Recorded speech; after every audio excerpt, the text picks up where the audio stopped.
Hey, good afternoon, good people. How you doing? I trust you're well. Well, you've heard the saying that what will be. Providence. Uh, I've had a very interesting lunch or meeting with an old friend. Somebody was my was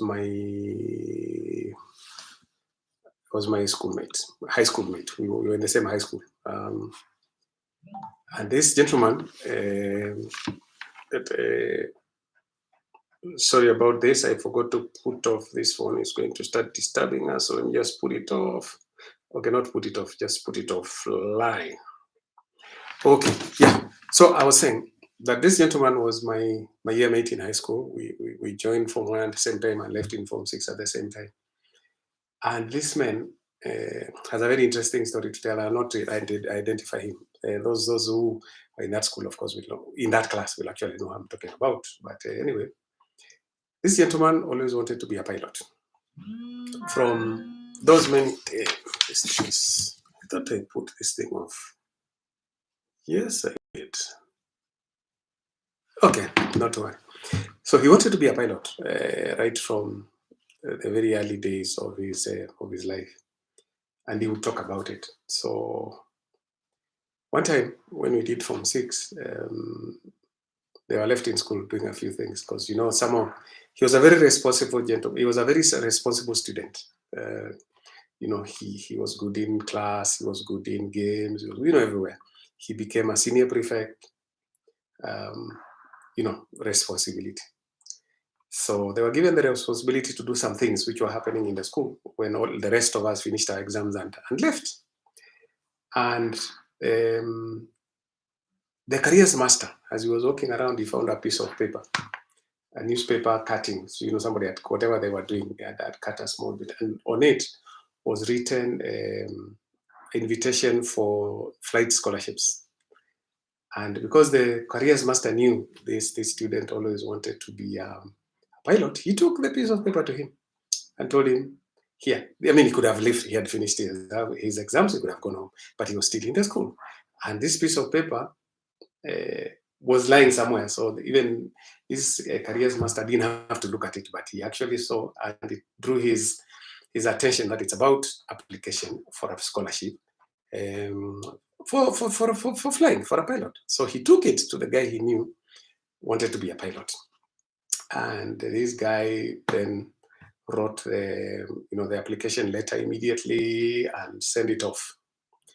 Then he went home and waiting for the results. And he was doing what we were all doing, teaching at the local school. He gets a letter inviting him for an interview for the flight, for the pilot scholarship. So of course he comes to Nairobi. They are put in one of the nice hotels, and they are told that the original applicants were 3,000, but only 70 have been shortlisted. So they are the 70 who are there. So they are given this big book with many questions. You answer all sorts of subjects: geography, chemistry, physics, maths. Everything. So you sit on it, you finish, and they gave him the books. And every day, a number of people would be called out. Now, when they are called out, they are given an envelope with money to go home because they are failed. And so on, it went on up to day 5. On day 5, after everybody had left, only 5 people were left. And my friend was one of them. So now they are told, now we need to see, the next step is to see how you react in the air.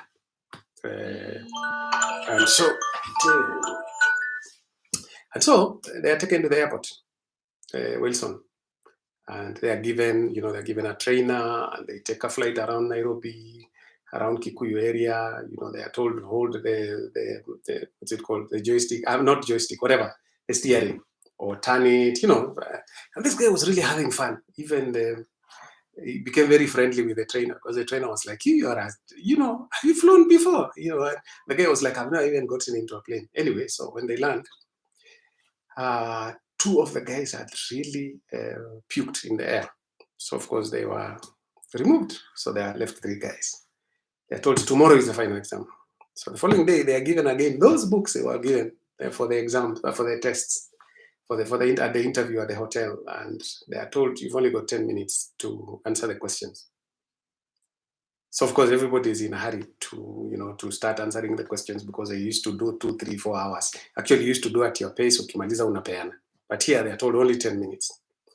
So this guy says, I think there's something fishy here. So he decided to read the instructions, all of them. The other guys have already started. They are familiar with this paper, so they are with these books, so they are with the questions, so they are already, writing their answers and everything. He starts reading from the instructions. There were 9, so he reads 1, 2, 3, 4, 5, 6, 7, 8, 9. When he gets to 9 says, now that you finish reading the instructions, just sign your paper, put your code, because they had codes. They were not giving their names, even they would be called codes. So just sign your name, put your signature, put your code, and put your pen down. And that's what he did. So of course, it came out that he's the only one who passed because the other guys didn't read the instructions. This was because in piloting, in flying, instructions are very important. You have to check everyone, and you actually tick it as you go along, as he told me. So this guy, the interviewers were looking for people who had that, attention to detail, and he passed. So he got a scholarship, full scholarship, including, the original. It's called the private pilot's license. You get that. Then now he was to go to the US for the commercial, come back for whatever. All that was paid for. Can you imagine? Providence. What is to be will be, except you must go and look for it. It will not come and look for you. Thank you.